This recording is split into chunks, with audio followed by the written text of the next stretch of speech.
ভাই ভাই কি হয়েছে? কি হয়েছে তুমি বুঝতেছো না? তোমার আজকে যাওয়ার কথা কনে, আর তুমি দোকানে আড্ডা মারতেছ। হয় হালার ব্যাককেল এর বই রয়েছে আড্ডা মারবার না কি আর তুই জানস? আমার হালি যে তোরে দিব না, এই বাড়ি থেকে তোর মোটর সাইকেল দিব। তাই এই দোকানে বই রয়েছি, এই যে হেলমেট নিয়ে নিব তোর মন মতো একটা।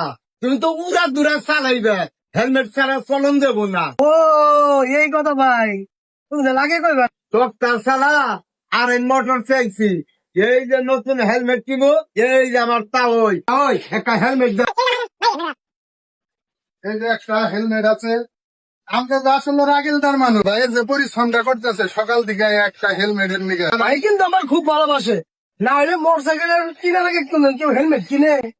আপনার এত চিন্তা ভাবনা করে দেখে কিন্তু আপনার বড় ভাই আপনার সেফটির জন্য একটি হেলমেট আগে সংগ্রহ করতেছে। আচ্ছা এটা আমার পছন্দ হয়েছে।